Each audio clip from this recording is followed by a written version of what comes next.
you tell me, baby, do I go back if I in your head? Go back if I in your head. You didn't think I wasn't going to test the Dodge Challenger, did you?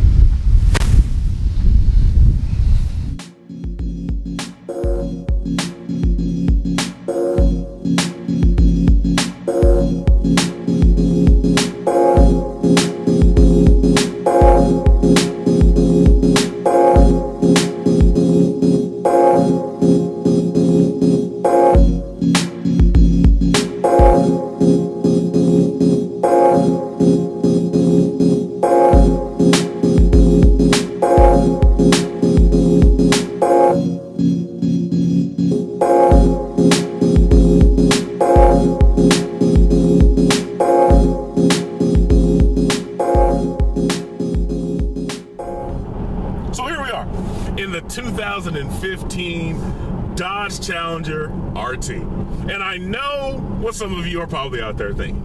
DV, you lied to us, man. You played us for a straight up fool. Because a couple of weeks ago when you started off this channel, you said that you were going to test the Dodge Challenger. But here you are a couple of weeks later, testing the Dodge Challenger? Yes. Yes, I am. You know, it was nothing personal. It was nothing mean about what I said. I'm just having fun, poking fun at those Dodge and those Mopar fans, because we all know that Dodge and Mopar fans are a little bit,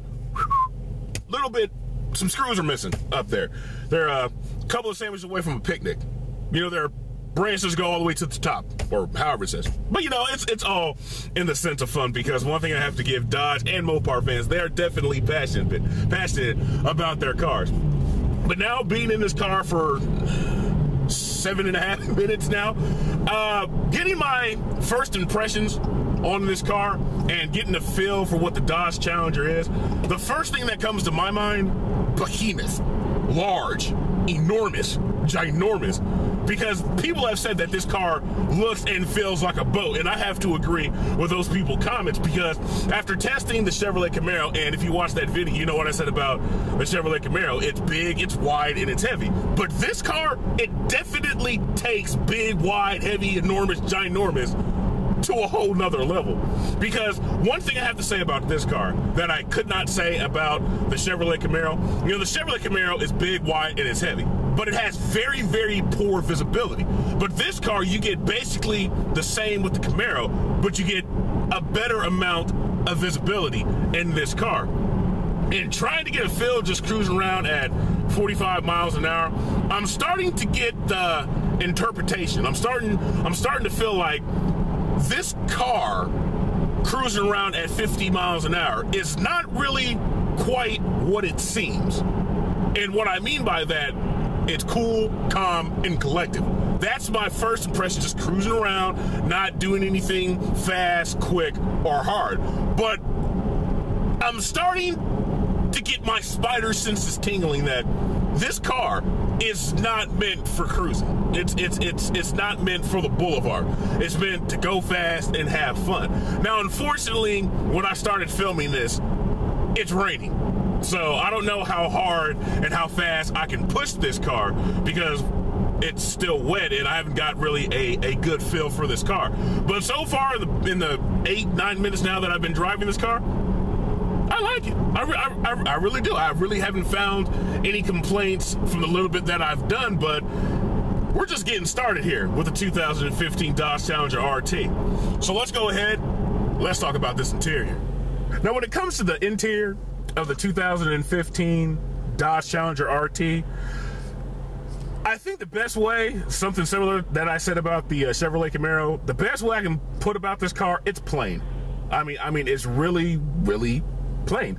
I mean, there's nothing fancy about the interior of this car. There's nothing to ooh and ah, I like that. Oh, yeah, there's really nothing about the interior of the RT that stands out in a good way, because plastic dominates this. I mean, everything that you see is plastic. I mean, you get a big, ginormous piece of fake aluminum, I think it probably is, on the center console, and it stands out but it stands out in a bad way. It's nothing that like, oh, this, you know, this mixes well with this, or, you know, it flushes everything well. It doesn't do that. I mean, it stands out and you're like, why do they put that here? And that's exactly what I'm thinking about this car.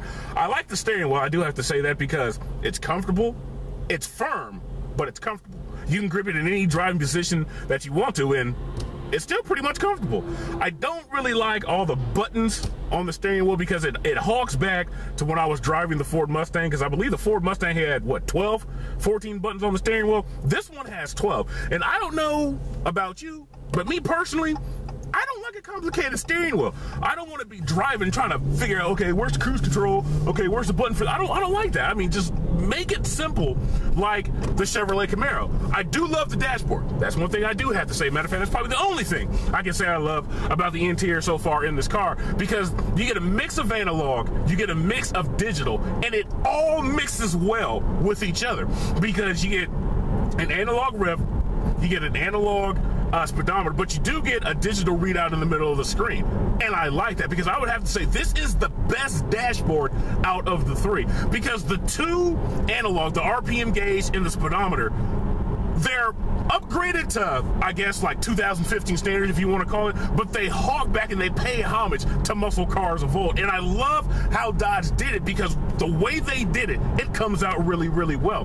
The center little display screen here, it's nice, it's cool, I can work with it. My only issue with that is, it's still freaking small. I mean, this thing is like 3.5, maybe 4 inches. And I don't know about you, but when I was in the Camaro with the 7-inch mileage display, I got spoiled, and I was hoping to expect something like that in this. Now, this isn't the Hellcat. You know, the Hellcat has probably without a doubt the best center console out of the three. But this car, Now the seats are a beast. I would take these seats over any of the muscle cars that we've tested so far. They are big, they are comfortable, and I don't know if you can see, but my seat's not all the way back. I mean, I get tons of leg room, I got tons of headroom, and I'm really quite comfortable.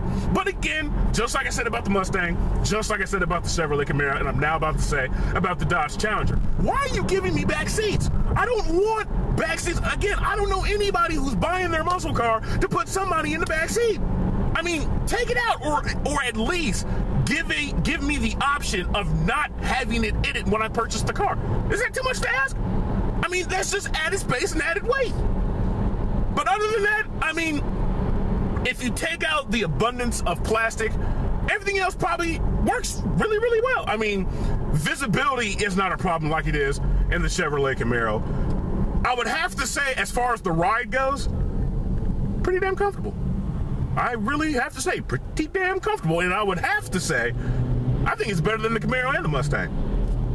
But that's just me. I mean, it definitely has a feel of a Grand Tour. I really have to say that. I mean, and many people have said that about the Challenger before. And so far, take out the abundance of plastic in my first impression of driving the 2015 Dodge Challenger RT. I'm liking it, and I know myself and I know how I am. I'm pretty sure the liking of this car will continue, or at least I'm hoping for that. Now, when it comes to style, one thing I have to say, thank you to the designers of the Dodge Challenger, because I'm glad that they followed the path of General Motors and not the path of Ford. Because just like I said about the Chevrolet Camaro, I'm going to say again about the Dodge Challenger. This car is freaking beautiful. I mean, this car is gorgeous no matter what angle you look at it. From the front to the back, side to side, top, bottom, day, night. It doesn't matter. This car is freaking beautiful. And me personally, I don't know if Dodge is basically copying General Motors in the styles that they do. But a couple of years ago, Dodge redesigned, well, they didn't redesign, they tweaked the appearance of the Dodge Challenger, just like GM did with the Chevrolet Camaro. And what both companies did for both cars were basically identical, because Chevrolet changed the taillights and the front end. Dodge did the exact same thing. Instead of that long single taillight that you had in the back, Dodge broke it up and now you have two. You have a more low stream, more aggressive front end than you had on the previous version. And just like I said about the Chevrolet Camaro, they took a car that was already beautiful and made it that much more so. Because one thing I have to give the designers at Dodge props for what they did with this car compared to the Chevrolet Camaro and the Ford Mustang. They made a perfect blend of aggression, muscle, and sexy all rolled into one, because the front is aggressive, and as you work your way back to the hips of the car, you start to see that sexiness. You start to see that, ooh, look at me, damn, that car is beautiful. And the rear end, it just complements everything. And me personally, this car is on par, if not more appealing than the Chevrolet Camaro. And you guys know how I felt about the Chevrolet Camaro from what I said in the Chevrolet Camaro review. But definitely, when it comes to styling, Dodge definitely has the ups over General Motors and Ford Motor Company. But I'm a little curious, though, because now that GM has revealed the new 6th Gen Camaro, Ford's already revealed the new Mustang, I wonder what Dodge got up their sleeves with the Dodge Challenger. I wonder if they're going to give it some radical new design, if they're just going to leave it like it is, if they're going to tweak it to make it more appealing and even more better than it already is. I don't know, because I haven't heard anything. Nothing's been released about upgrading or changing the appearance of the Dodge Challenger. But one way or another, if they leave it the same, if they do nothing, or if they change, I'm pretty sure, just like now we know of the 6th Gen Chevrolet Camaro, I'm pretty sure Dodge will get the styling right on this car if they decide to change it, maybe later in the future. Now, when it comes to performance, of course, this is a muscle car, so of course it has the performance. So what are we dealing with here? We have a V8 5.7 liter Hemi engine, 375 horsepower, 410 pound-feet of torque. Now, you can get that with a 6-speed manual or 6-speed automatic, but yes, like you guessed it, we have an automatic for this 2015 Dodge Challenger. It does have a manual mode, but I'm not messing with it, because I'm just not messing with it. I can't get a feel for it. Either I like the knobs on the steering wheel, or I just want a 6-speed manual. I mean, that's what I really want.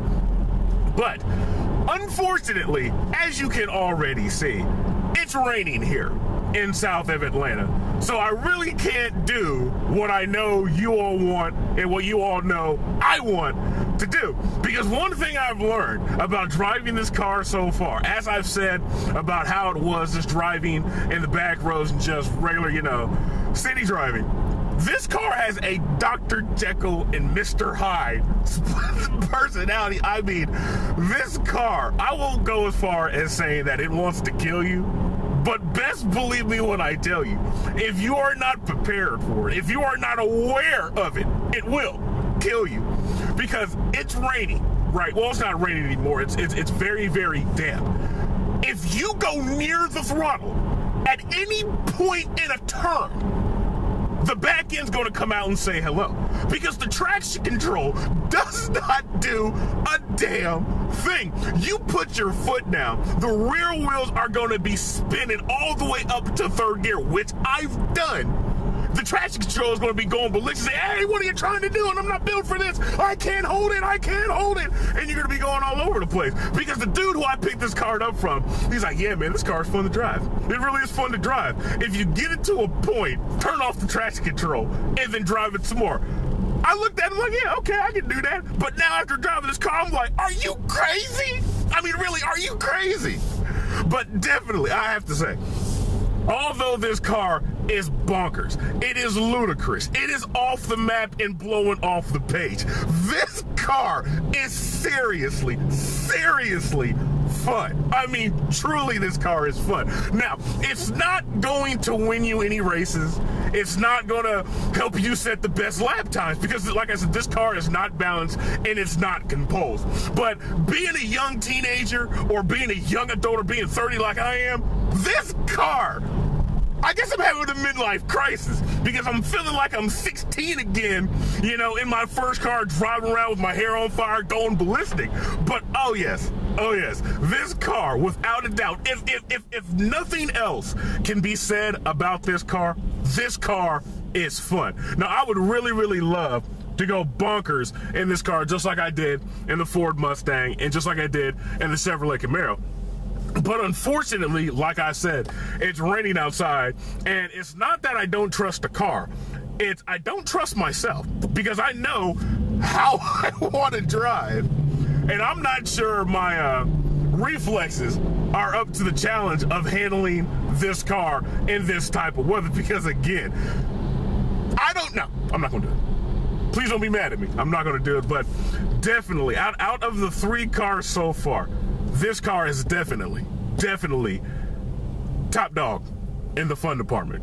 Truly, this car is top dog. It's more fun, and the reason why it's more fun is because it's bonkers. You know what I mean? It makes you feel like a kid again.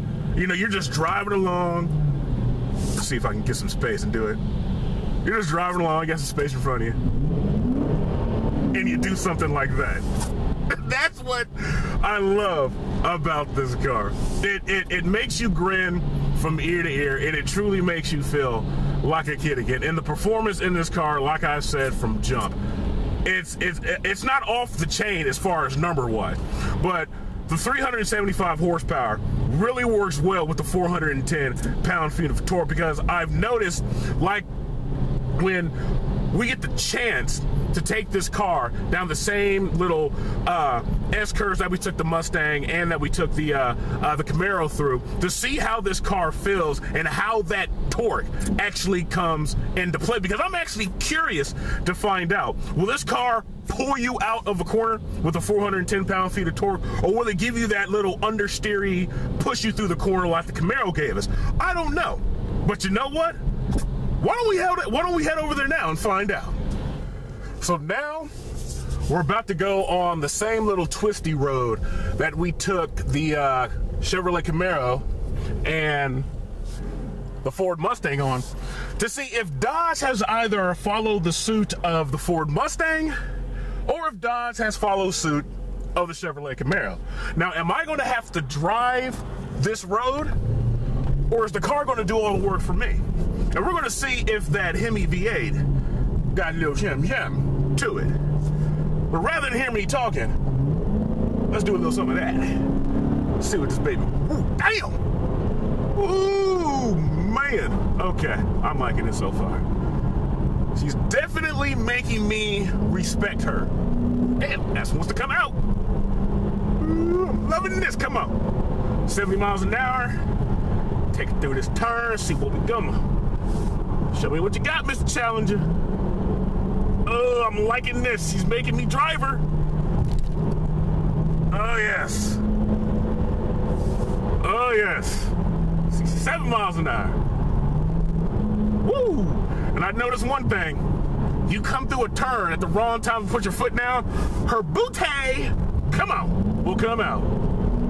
Oh, and I'm loving that exhaust note out of those pipes. Yes, come on. Come on, big girl.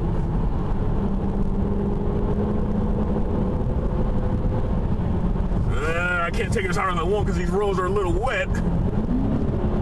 Come on, show me what you got. Show me what you got. Oh, yeah. Do you see this? Do you see this? Oh, my goodness. Okay, hold on a second. I'm coming to a stop sign. Hold on a second. Hold on a second.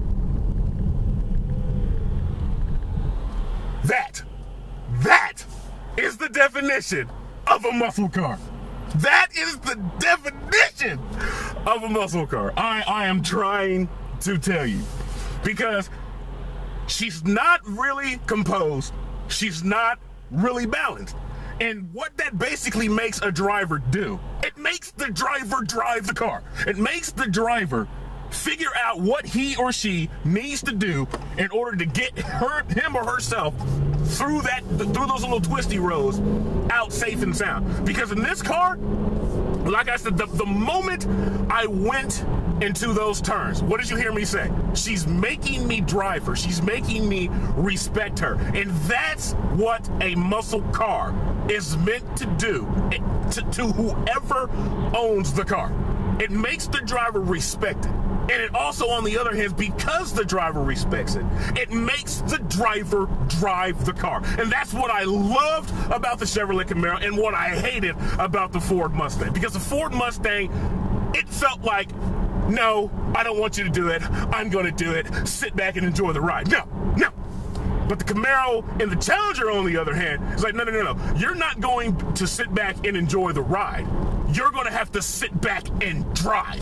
And that's what a muscle car is supposed to do. I know I'm saying the same thing over again, but that's one thing that I have to keep emphasizing of what a muscle car is. And this car, so far, now that we took that little twisty road, is definitely right there with the Chevrolet Camaro when it comes as being what the true definition when driving a muscle car should be. So you've seen how the 2015 Dodge Challenger RT handles the easy to take turns, you know, the nice, fast, quick turns. Now we're about to see how the Dodge Challenger RT handles the tight stuff, the tight, twisty stuff. Because now we are about to take the same S-curve that we've taken in the Ford Mustang and in the Chevrolet Camaro to see exactly, is the Dodge Challenger going to make me again drive it, or is it going to do the work for me itself? We're at the turn. Let's find that out. Okay, 60 miles an hour. Here we go. See what she's got. Ooh, body weight. She's surprisingly more composed. Dip it in the turn. Hanging in there. Back end still coming out a little bit. Oh!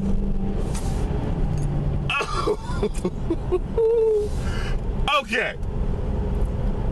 That was the Chevrolet Camaro 10 times better. Because even in the wet, it wasn't the most composed, it wasn't the most planted, but it still felt good. You still had the confidence to push the car harder and faster to get it through that turn. Now, definitely out of the Ford Mustang, the Chevrolet Camaro, and now the Dodge Challenger, the Dodge Challenger definitely felt the best. Now, it didn't from the standpoint of the car felt good, because that's the Ford Mustang, but as far as getting the driving pleasure, the driving excitement, that little hint of fear, that little taste of hesitation, definitely the Dodge Challenger, because that turn in this car was definitely the funnest out of the three. Okay. Now that we're on the highway, what are we doing? 70 miles an hour, fifth gear, 2100 RPM. The suspension on this car, now that I'm getting the feel for it, now that we're actually going at a little bit higher than, 35, 40 miles an hour, the suspension really feels quite firm. It's like the soft and comfortable ride that I was having when I was on the country roads is surprisingly gone now. I mean, her ride has definitely firmed up compared to when I was just driving on the back roads. She's definitely not as comfortable now as she was when I was just cruising on the back roads. Man. Man. And so far, first impressions, now that we're on the highway, I thought the Camaro was big. I thought the Camaro was wide. This thing, as I said when I first started driving this car, it takes it to another level.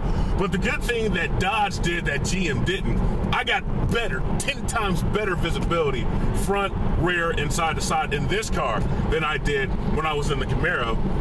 And so now that the size and the size and the weight of the car is coming into focus now, it really isn't that big of a problem now because I got adequate space to see out of. But man, people have said that this car is a great, long distance cruiser, a good road car. It's probably good on the road, but here on the highway, I mean, it doesn't have a comfortable ride. I will definitely say that because I'm doing a whole bunch of this, from the bumps on the road. Now, of course, this car is not meant for comfort. It's not built for, for smoothness. But still, I mean, the Mustang and the Camaro definitely have a better ride on the highway than the Challenger does, which is actually quite surprising because the Challenger weighs more than both the Mustang and the Camaro, and you think, with that weight, you would have a more heavy feel and a more comfortable feel on the highway, but in this, it's not that. I mean, the roads are still pretty much damped and soaked here, so I can't really drive like I drove in the Camaro and in the Mustang video. But so far, my impressions on the highway, I was excited from every point I've had this car up until now, because it's definitely not as good as some people have said it to be here on the highway when we're just cruising along. Because like I said, I'm doing 68 miles an hour at 2100 RPM, and it feels like I'm in like riding a car with 4 blocks, you know, as wheels. The tire roar in this car that you can hear from the tires is a little bit louder than what people would preferably like. The road noise in this car is definitely louder than what people would normally like, and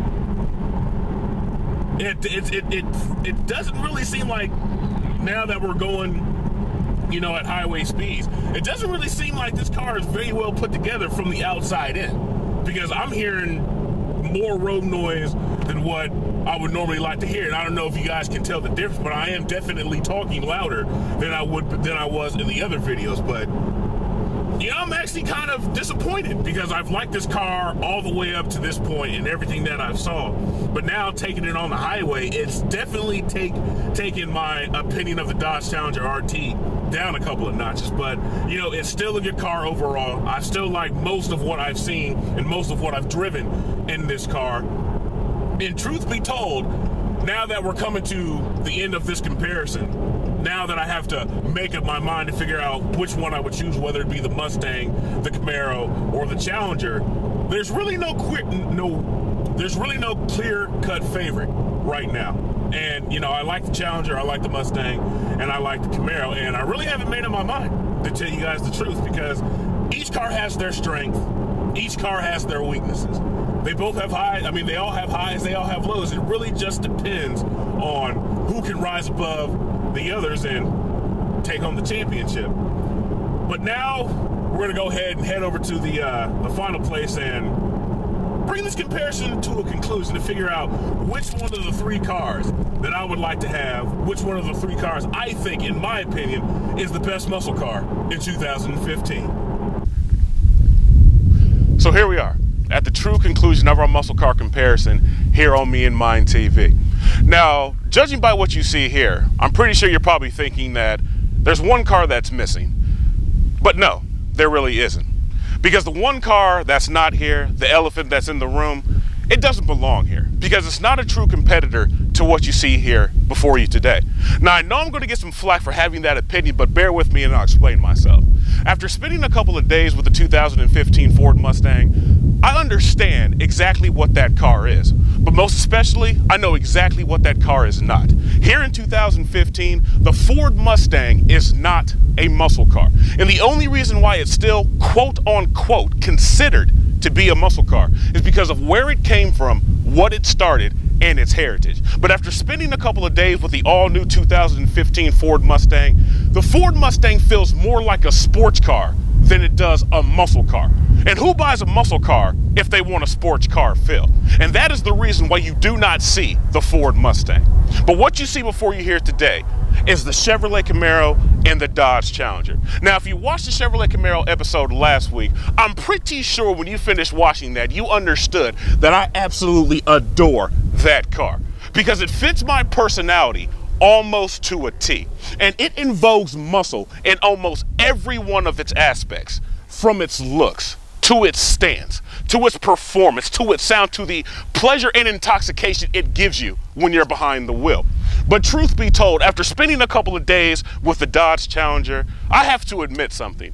My opinions, my conclusion, and my assumptions were formed by nothing more than what I've heard people say and what I've read from people who have reviewed that car.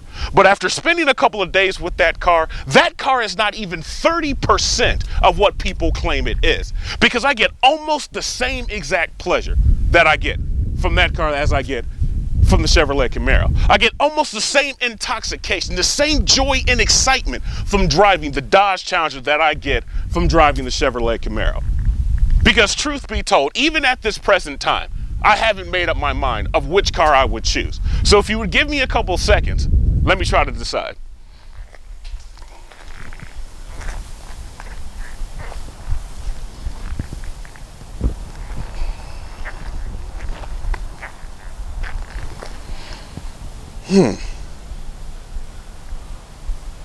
Okay. I think I got it. I think I got it now. I think my mind finally let me know what it decided. So, without further ado, here in 2015, according to Me and Mine TV, the best muscle car is, and I know exactly what each and every one of you are thinking. DV, we know which one you're going to pick. It's obvious and abundant which one you're going to pick. But you know what? You'd be wrong.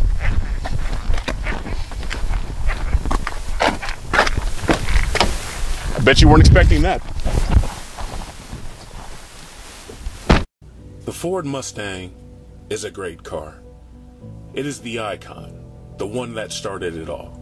It is the one that paved the way for the Camaro and the Challenger to even be in existence. But here in 2015, the Ford Mustang is as further away from being a muscle car as the planet Pluto is from the planet Earth. The Chevrolet Camaro. Oh, how I adore you. I've loved that car ever since the moment I've gotten the chance to drive it. And I should know, because the car that you see before you today is indeed my own personal car. Now, I'm not saying I made a mistake, but knowing what I know now at the point in which I bought that car, I would have definitely went to get me a Challenger. Because the Challenger in 2015 is the truest definition to what a muscle car is. And now that the iconic Ford Mustang and the legendary Chevrolet Camaro can say that.